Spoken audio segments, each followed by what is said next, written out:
गया। उन्होंने कहा कि अगर जिन दलों ने अब तक सत्ता जिनके हाथ में रही, अगर उन्होंने सही से संविधान के प्रति जो निष्ठा है वो दिखाई होती तो देश की स्थिति अभी कुछ और होती। क्या कहना है आपका? देखिए, सबसे ज्यादा सत्ता में हम लोग रहे, कोई दो राय नहीं।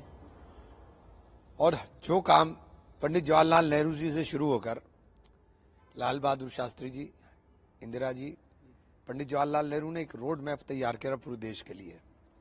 जिस समय पंडित जवाहरलाल नेहरू को सत्ता सौंपी गई, उस वक्त देश की जीडीपी दर थी 1%। उस वक्त प्रति व्यक्ति आय जो थी वो 63 पैसे थी।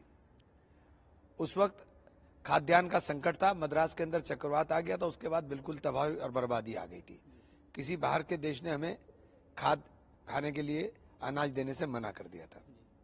काला अनाज इंपोर्ट किया गया था, जो वहां पे जानवर खाते थे वो यहाँ इंसान खाने पर मजबूर हुआ था।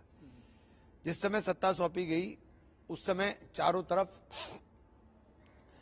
हिंसा और नफरत का माहौल था। उस हालात में धर्मनिरपेक्ष स्वरूप को बनाना और जमींदारा, रैयतदारी, मालवारी, ये प्रथाएं चल रही थी, जिसके अंदर न किसान को कुछ मिलता था और न मजदूर को कुछ मिलता था। इन सब से निपटने का लिए रोड मैप तैयार किया पंडित जवाहरलाल नेहरू ने। इंडस्ट्रियलाइजेशन कराया, बांध बनाए, सड़कें बनाई, नहरें बनाई, बड़े बड़े इंस्टीट्यूशन बनाए। मृत्यु दर मतलब 1000 के अंदर 18 लोग मर जाते थे, और नए बच्चे जो नए जन्मजात शिशु दर थी, उसमें मृत्यु दर थी 218। 1000 में से 218 बच्चे जन्म लेते ही मर जाते थे। उस परिस्थिति को देखते हुए नए नए अस्पताल, एम्स बनाए। तो पंडित जवाहरलाल नेहरू के रोड मैप पर तो देश खड़ा हुआ। बाबा साहेब भीमराव अंबेडकर जी ने आरक्षण की व्यवस्था संविधान में दी, और जब तक कांग्रेस सत्ता में रही, कांग्रेस ने आरक्षण को लागू करके रखा। कांग्रेस ने आरक्षण देने का काम किया, सरकारी भर्तियां करने का काम किया। ये लोग जब से सत्ता में आए हैं, आरक्षण को समाप्त करने पर तुले हुए हैं। चाहे वो खुलकर ना कर पा रहे हो तो आउटसोर्सिंग के माध्यम से कर रहे हैं। नौकरी तो खा गए, नौकरी तो मिल नहीं रही दलित को, नौकरी तो मिल नहीं पिछड़ों को, आउटसोर्सिंग के माध्यम से खा गए।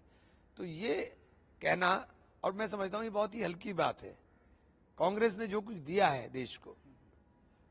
देश को खड़ा किया है कांग्रेस ने। इंदिरा जी आई, बैंकों का राष्ट्रीयकरण कर दिया। इंदिरा जी आई, उन्होंने कहा गरीबी हटाओ।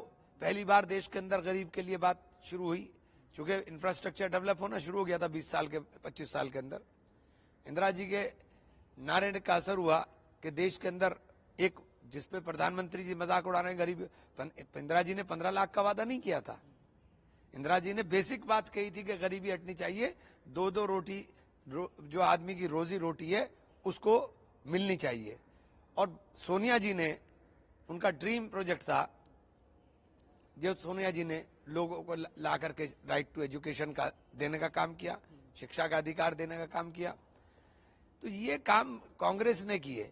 आपने क्या किया? आपने प्रिवेंशन ऑफ करप्शन एक्ट को ही कमजोर कर दिया, आपने आरटीआई कमजोर कर दिया।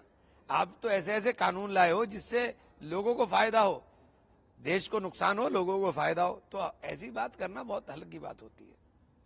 सर, क्योंकि जवाब भी हालांकि कांग्रेस का आया था, राहुल गांधी या फिर प्रियंका गांधी जी का, अब क्योंकि जीरो टॉलरेंस भी उसमें एक, हाँ, बहुत भ्रष्टाचार को लेके जीरो टॉलरेंस है। जो उनकी मशीन में गया वो धुल के साफ हो गया, बाकी सब भ्रष्टाचारी हैं। भ्रष्टाचार की क्या परिभाषा होगी? आपके पास जाके सारे भ्रष्टाचारी साफ सुथरे क्यों हो जाते हैं भाई? भ्रष्टाचार की क्या परिभाषा है?